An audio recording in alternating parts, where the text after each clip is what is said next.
You never feel happy.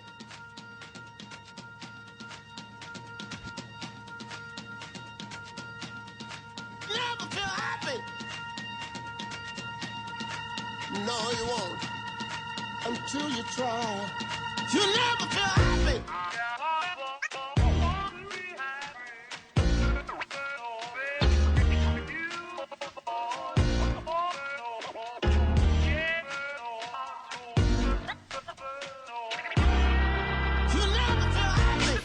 Vivre avec le VIH, c'est maintenant l'émission d'une heure chaque semaine pour parler des questions qui comptent dans la vie des séropositifs et de ceux qui les aiment, mais aussi pour parler de santé sexuelle et des préventions. Aujourd'hui, nous parlerons de précarité, addiction et de femmes. Pour réagir à tout ce que vous entendez, vous pouvez nous contacter par téléphone au 01 40 40 90 25 ou à travers notre site internet comitedesfamilles.net. Vous pouvez également nous suivre sur Facebook ou Instagram. La version podcast est disponible sur Apple Podcasts, Spotify, Audioblog et YouTube. N'hésitez pas à nous laisser des commentaires, des étoiles si vous avez aimé cette émission.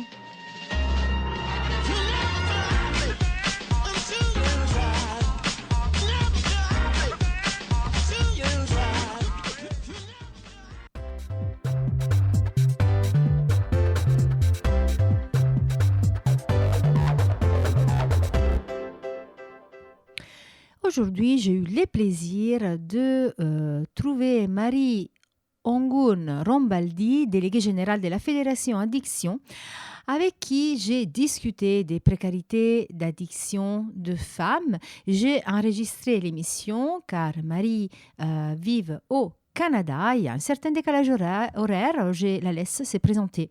Bonjour, je suis Marie Ongun Rombaldi, je suis déléguée générale de la Fédération Addiction. Et qu'est-ce que c'est votre occupation du coup quotidienne, ou les choses qui vous tiennent le plus à cœur? Oui, alors on a deux grandes missions. La première, c'est accompagner l'ensemble de nos adhérents qui sont des professionnels de terrain dans l'évolution des pratiques professionnelles par le biais de formations, de congrès, de journées d'études. Et c'est vraiment être à leur côté pour améliorer l'accompagnement des personnes qui ont des addictions et qui évoluent en permanence. Donc ça, c'est la première grande mission. Et la deuxième mission, c'est de porter leurs intérêts auprès des pouvoirs publics, porter des actions de plaidoyer, que ce soit sur les moyens nécessaires, sur la prévention, les grandes orientations et également sur les questions de politique des drogues et d'accès aux soins. Oui, et aujourd'hui, nous essayons de développer principalement les côtés santé et précarité.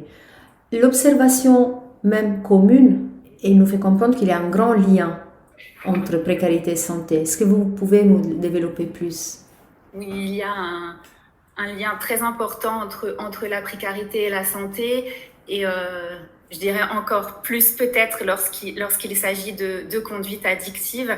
Et c'est vrai que les personnes qui sont en situation de précarité peut dire que la précarité est un facteur aggravant qui est une vulnérabilité supplémentaire dans le cadre des conduites addictives. Et ce qu'on remarque, c'est que les personnes qui sont en situation de précarité sont moins sensibles aux actions de prévention généralistes. Et c'est là qu'il faut aller vers des actions de prévention ciblées. Je peux prendre un premier exemple, celui du tabac. Les consommations de tabac baissent de manière générale en France, sauf pour les personnes qui sont en situation de précarité. Et c'est là qu'il faut qu'on se pose des bonnes questions et qu'on réfléchisse à des actions qui vont vraiment les toucher, plus que la prévention généraliste qui ne fonctionne pas quand on est en situation très difficile de vulnérabilité, voire de survie pour certains. Et ensuite, c'est pour tout ce qui concerne l'accès aux soins. Les personnes qui sont précaires ont moins accès aux soins. Elles vont moins y aller pour des diverses raisons. Et la première, c'est leur situation de vie quotidienne qui est extrêmement difficile. Puis, il y a aussi la question de la stigmatisation qui est importante. Alors, toutes les personnes qui consomment des drogues et qui ont des addictions sont stigmatisées, mais pas toutes au même niveau. Et quand on est en situation de précarité et qu'on a une addiction, on a un double stigmate qui va compliquer notre parcours de soins. Et si on veut parler des femmes, là, on pourrait même dire un triple stigmate, précarité, femme et addiction. Et c'est là que nous, on agit pour essayer de lever ces freins. Oui, on va y arriver. Et du coup, les personnes précaires en situation d'addiction, elles sont suivies dans quel centre en particulier?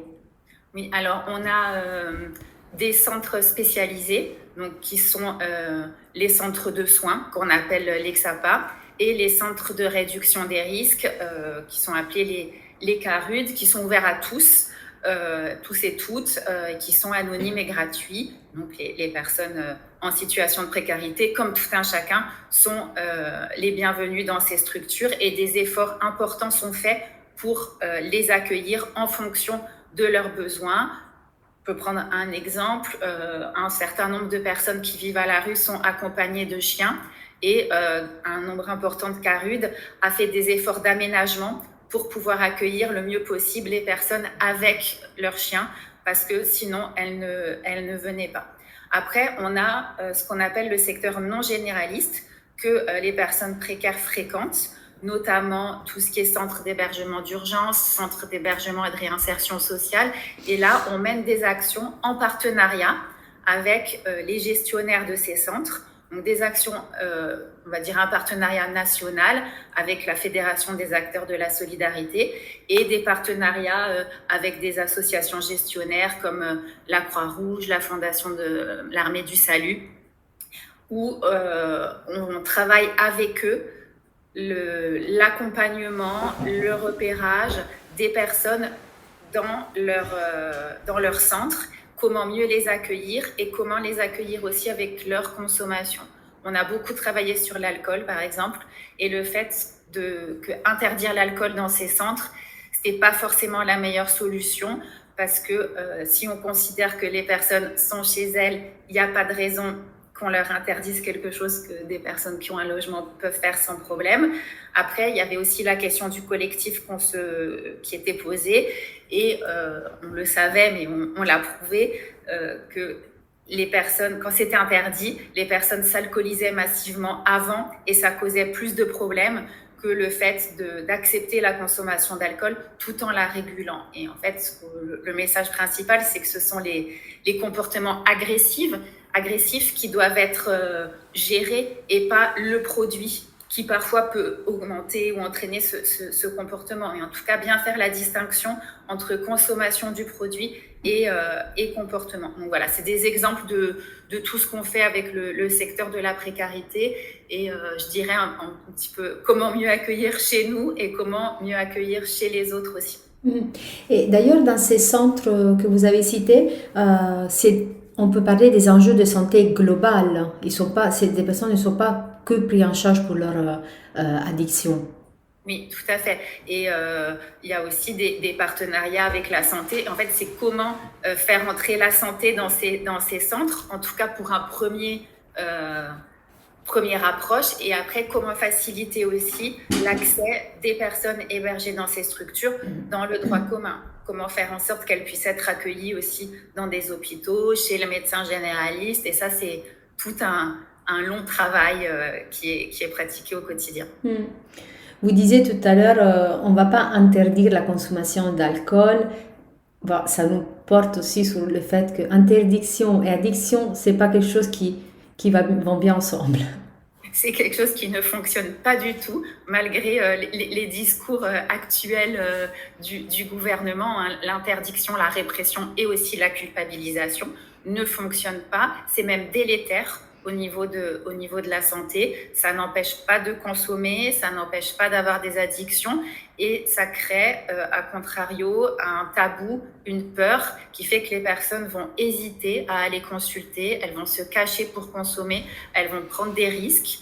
Donc sur l'interdiction, et puis on n'est pas les seuls à le dire, hein, la Haute Autorité de Santé l'a écrit également, interdire et forcer quelqu'un à ne pas faire quelque chose ou forcer quelqu'un à se soigner, ça ne fonctionne pas, c'est un long travail de confiance, d'alliance et d'accompagnement qu'il faut faire avec la personne en fonction aussi de ses besoins, de où elle en est, ce dont elle a besoin. Peut-être qu'à un moment, ça va pas être un soin directement, ça peut être l'accompagner dans la régulation, dans la gestion de ses consommations, l'accompagner avec de la réduction des risques, à moins prendre de risques, à utiliser du matériel stérile. Hmm. Et il y a quelques années, en 2023, vous avez fait un grand plaidoyer addiction, précarité, où sont sorties des choses, des recommandations. Est-ce que vous voulez nous les citer, nommer et déjà nous dire en 3 ans, non, en 2 ans sont passés, est-ce qu'il y a eu des changements, est-ce que vous avez eu des retours?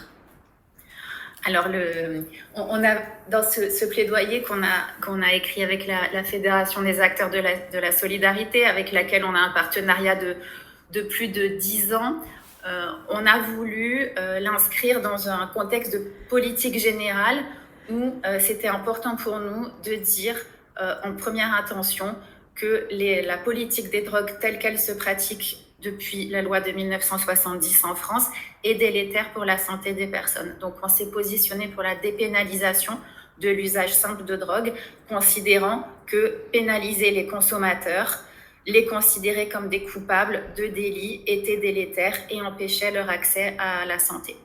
Ensuite, dans ce plaidoyer, on s'est positionné pour avoir plus de moyens des deux côtés, du côté du secteur de l'addictologie et du côté du secteur de la précarité, moyens qui nous permettraient de mieux accueillir les personnes et de mieux travailler en commun, puisque tout ce qu'on fait, on répond à des appels à projets qui nous permettent d'amorcer un travail collectif, mais on souhaiterait avoir des moyens plus pérennes pour continuer ce lien qui est nécessaire entre les professionnels des deux champs.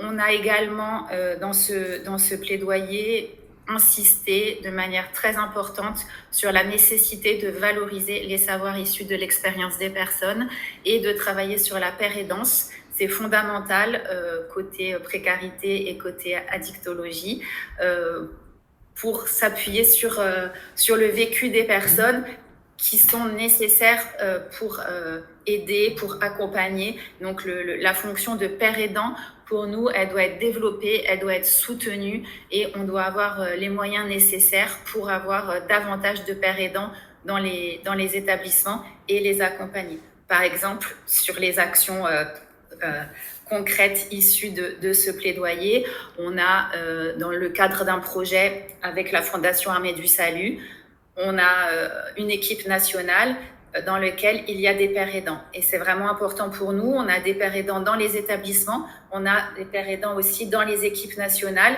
pour montrer l'égalité des savoirs, savoir académique, savoir professionnel, savoir issu de l'expérience, qui sont tous complémentaires.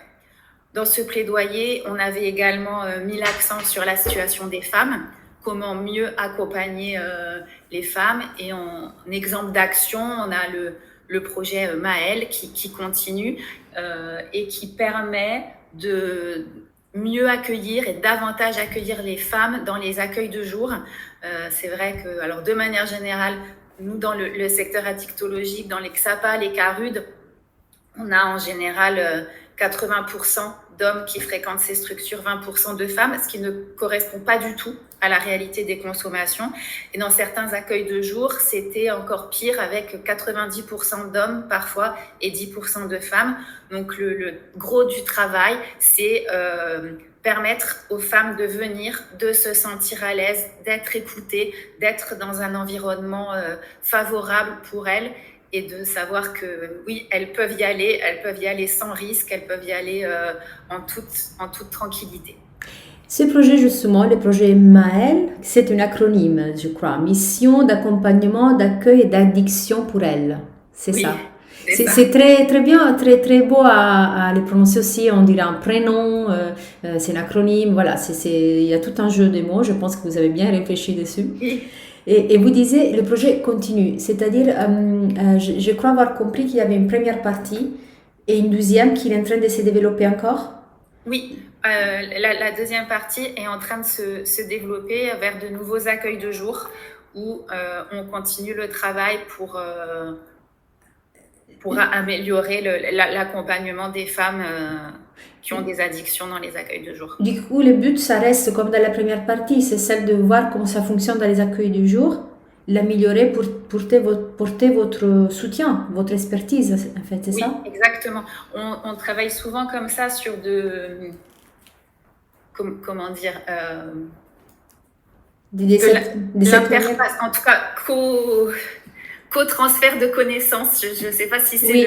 le bon mot, mais une réelle coopération où les professionnels des addictions transfèrent une partie de leur savoir aux professionnels de l'accompagnement social et inversement. L'idée, c'est pas de former des spécialistes, que tout le monde devienne spécialiste de la dicto et que du côté de la dicto, tout le monde devienne spécialiste de l'accompagnement social, mais qui est une acculturation aux grandes questions qui se posent, à l'accompagnement qui peut être spécifique de certaines personnes, aux produits consommés, etc. Donc, on travaille vraiment là-dessus, que ça soit dans Maëlle, mais aussi dans les autres projets. Je vous parlais du projet de l'armée, avec l'armée du salut. On travaille aussi de cette manière-là, et c'est comme ça que ça fonctionne. Ça lève aussi des peurs, des questionnements.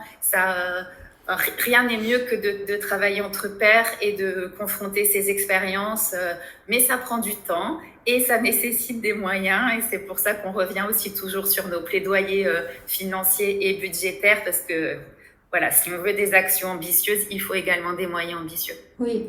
Est-ce que, je ne sais pas si vous avez fait du terrain par rapport au projet Maëlle, est-ce que vous avez pu connaître des associations partenaires qui vous ont particulièrement touché pour leur manière de travailler, pour le projet? Alors moi, j'ai pas fait ça, c'est moins mon rôle que les acteurs de terrain. Je préfère pas vous répondre là-dessus pour pas vous dire de bêtises, je suis désolée. Mais je profite juste de l'antenne pour parler d'une association, nos auditeurs qui travaillent avec vous, qui s'appelle l'Arche d'Avenir, qui fait partie du projet Maëlle. Ils ont vu du coup l'accueil du jour des femmes, et c'est un projet très intéressant, mais malheureusement ils ne pouvaient pas être présents parce que c'est une toute petite équipe.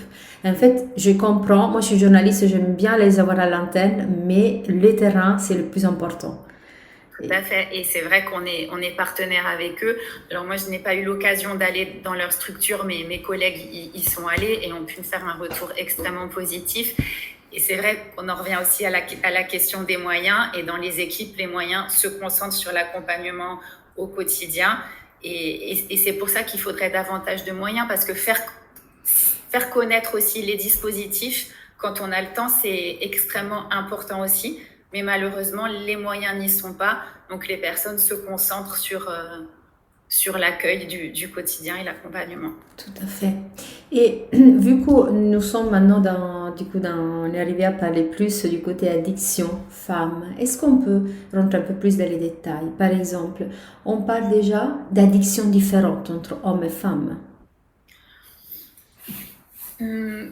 Alors, en fait, ça dépend des situations. On pourrait dire que chaque individu a une manière différente de gérer ses consommations. Et je ne sais pas s'il y a une différence en termes de consommation et de produits consommés.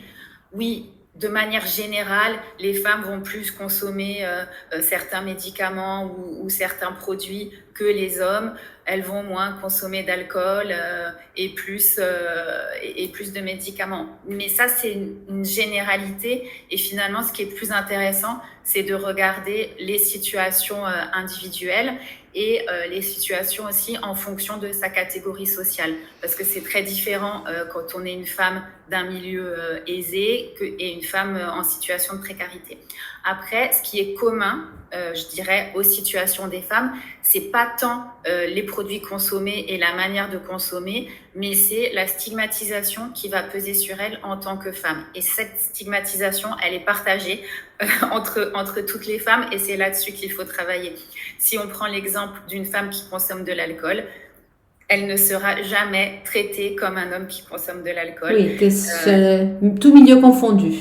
Tout milieu confondu. Elle sera dans des situations beaucoup plus à risque de violence. Elle va être jugée.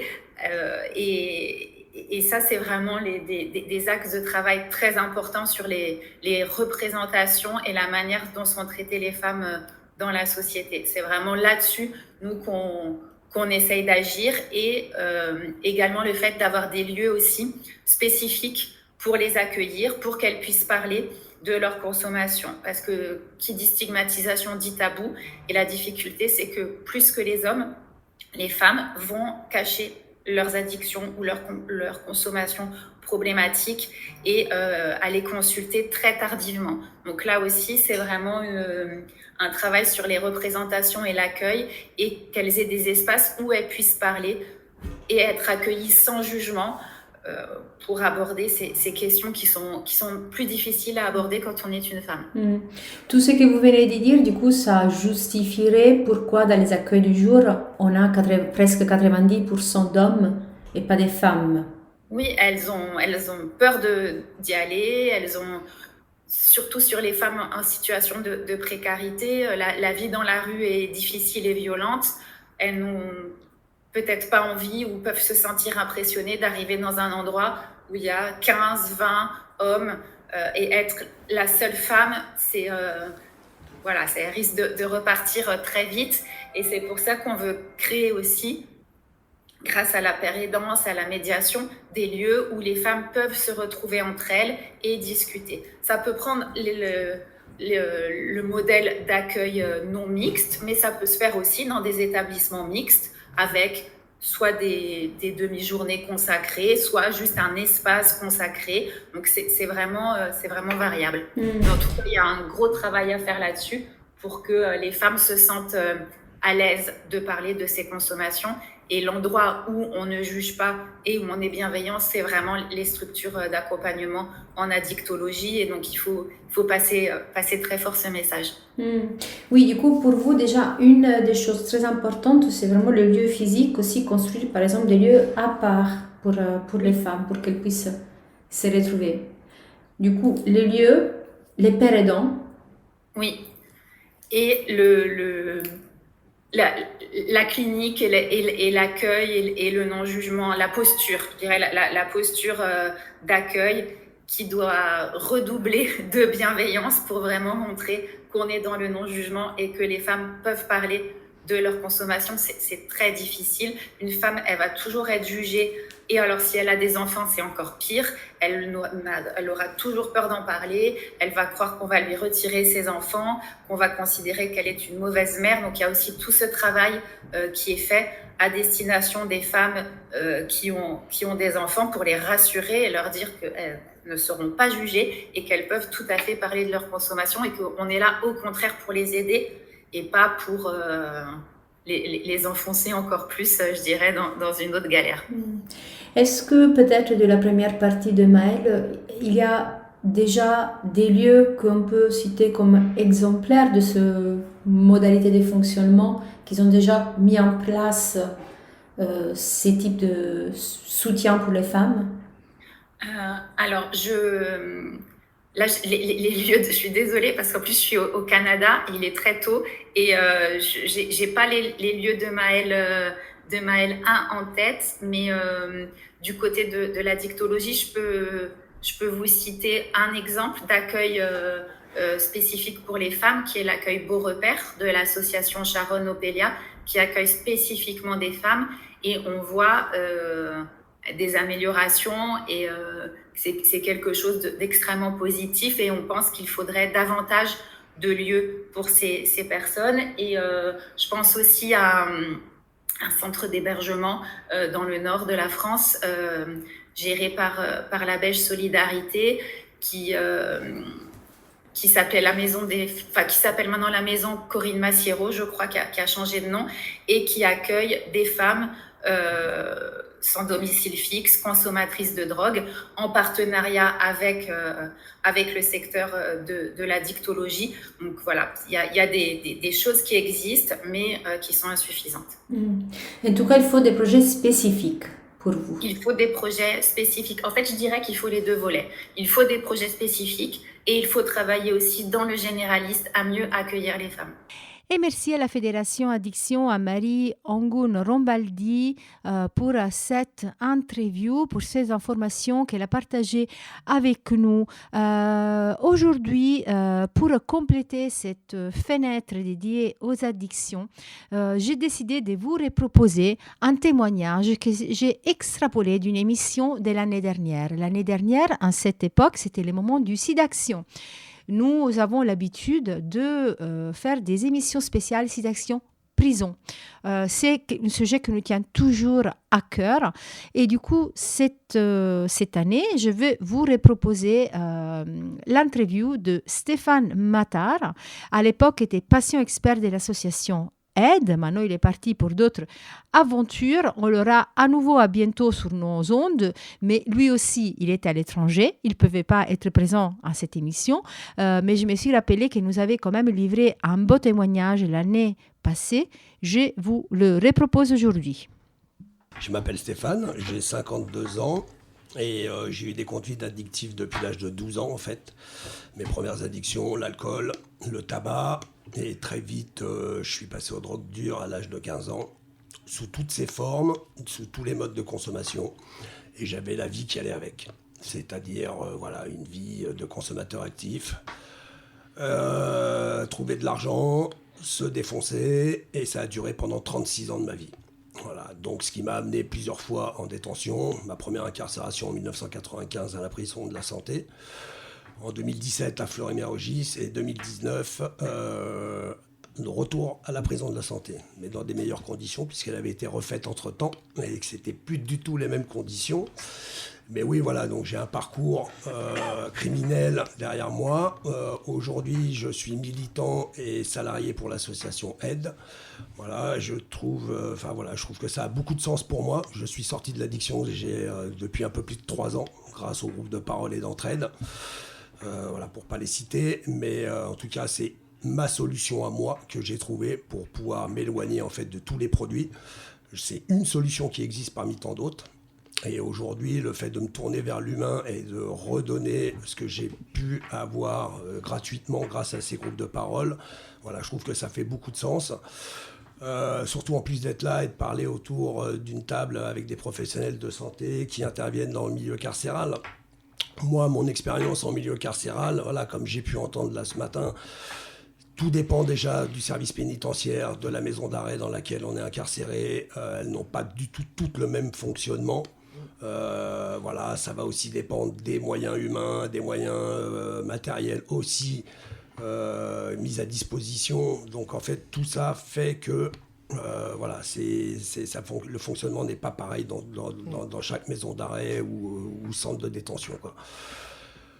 Voilà, aujourd'hui, le fait de travailler chez Aide, dans une association communautaire qui lutte contre le VIH et les hépatites. Voilà, tout à l'heure, j'entendais parler de TROD, aussi de dépistage quand on arrive en maison d'arrêt.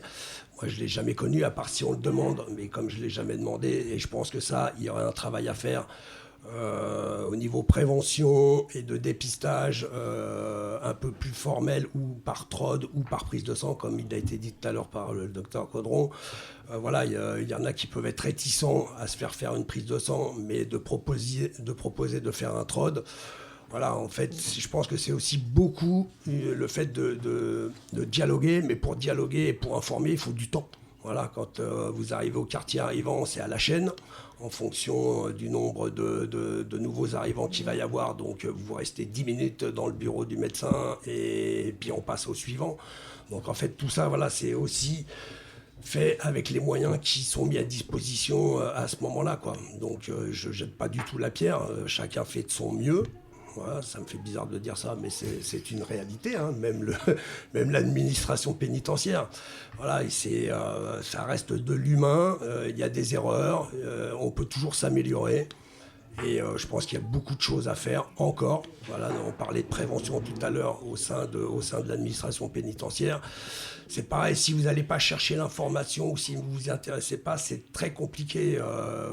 Moi, lors de ma dernière incarcération, je n'ai pas eu accès au groupe de parole. Voilà, je l'ai eu qu'à ma sortie parce que j'ai franchi le cap. On parlait aussi de réinsertion, c'est un leurre. Il n'y a aucune réinsertion faite pendant l'incarcération, c'est pas vrai. On vous incarcère, c'est une sorte de punition, mais il n'y a pas du tout de projet d'avenir à la sortie, quoi. Si vous ne le faites pas de vous-même, c'est faux. Voilà, donc même si vous êtes suivi, moi j'étais 3 ans sous contrôle judiciaire quand je suis sorti en 2020, avec une injonction thérapeutique, voilà, tout un suivi. Mais toutes les démarches que j'ai entreprises, je les ai faites personnellement, quoi. On ne m'a pas orienté à ma sortie de prison. Enfin voilà, rien n'est fait à ce niveau-là, quoi. Donc déjà, on a beaucoup de retard, en tout cas en France. comparé à beaucoup de pays nordiques ou même en Allemagne, hein, pour citer un pays qui est beaucoup plus proche, qui travaille beaucoup sur cette question de réinsertion.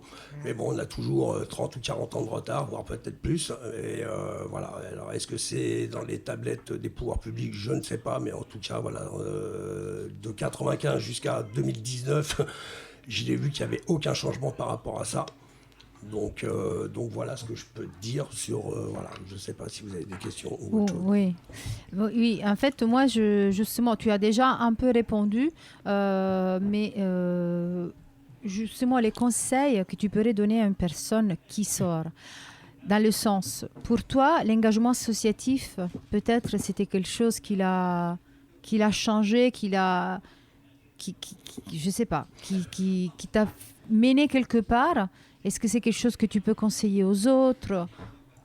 Moi, le conseiller, je peux juste donner mon expérience en fait. Voilà, j'ai pas de conseil à donner à qui que ce soit. Ce qui fonctionne pour moi ne va pas forcément fonctionner pour quelqu'un d'autre. Après, la réalité, c'est que c'est celle-là. Moi, j'avais jamais travaillé de ma vie. J'ai consommé jusqu'à l'âge de 49 ans. Je n'avais jamais travaillé de ma vie. Aujourd'hui, j'ai pris un virage à 180 degrés. Parce que la réalité, c'est qu'aujourd'hui, voilà, le fait d'avoir arrêté mes conduites addictives me permet de pouvoir me tourner vers l'avenir et d'être quelqu'un de responsable, de productif et de faire partie de cette société. Toute ma vie, moi, je n'ai jamais voulu faire partie de cette société. Voilà, j'ai voulu vivre selon mes règles, faire ce que je voulais, et c'est ce que j'ai vécu comme ça. Voilà, toute ma vie. Et aujourd'hui, le fait déjà d'avoir arrêté, voilà, de consommer des produits me permet de pouvoir voir beaucoup plus loin et de voir différemment les choses, voilà, et de vouloir vivre en fait, voilà, et de vouloir vivre différemment. Après, il y a des associations qui existent de réinsertion. Mon premier maillon de chaîne, j'aime bien leur rendre hommage. Ça a été une association qui s'appelle Wake Up Café.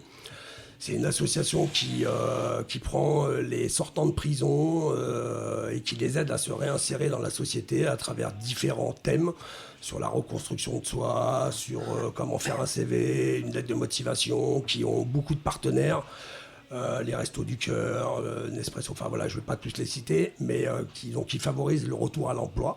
Et ça a été ma première marche en fait, voilà, la première marche de mon escalier, où à côté de ça avec les groupes de parole, et qui m'a permis, en fait, et puis après c'est une question de rencontre, quoi. Voilà, des gens que j'ai rencontrés dans mon parcours, des portes qui se sont ouvertes, j'ai poussé la porte, une qui s'est refermée, et ainsi de suite, quoi.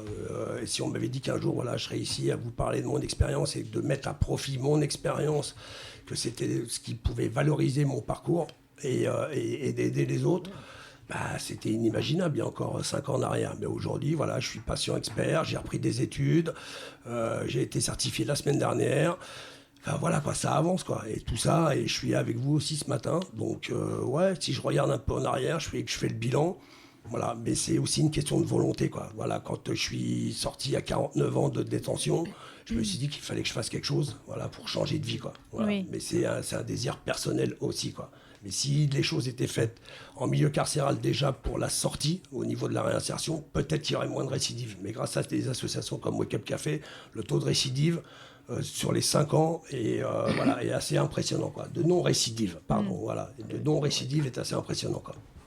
Et tu peux nous raconter un peu qu'est-ce que tu fais concrètement aujourd'hui en tant que salarié de Aide ? Eh ben, je travaille dans un CARUD, dans un centre d'accueil, d'accompagnement pour la réduction des risques des usagers de drogue.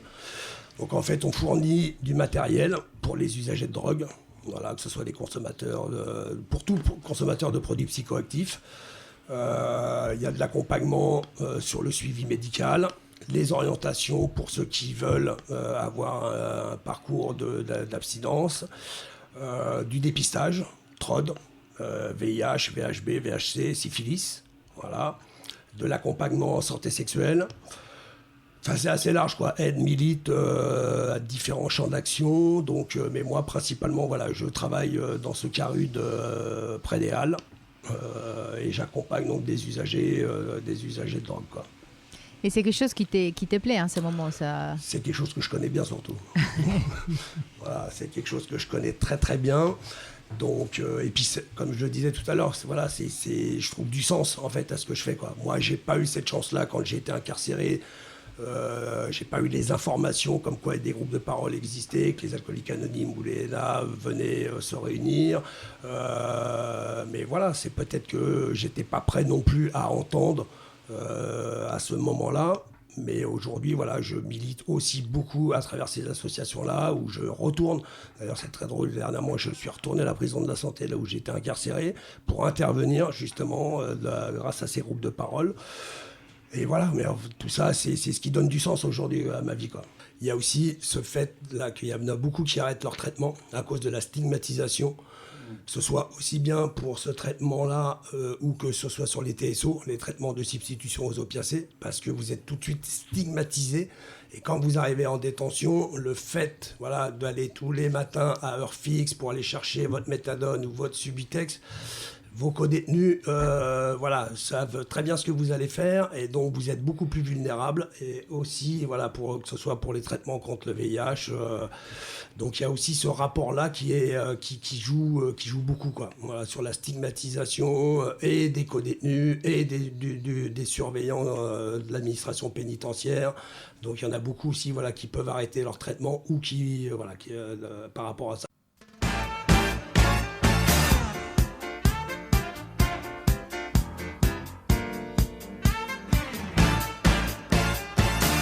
Et nous sommes arrivés à la fin de l'émission Vivre avec le VIH d'aujourd'hui. Je vous donne rendez-vous à la semaine prochaine. Vous récupérez bien notre émission, un podcast au site comitédesfamilles.net. Portez-vous bien et à la semaine prochaine. À bientôt.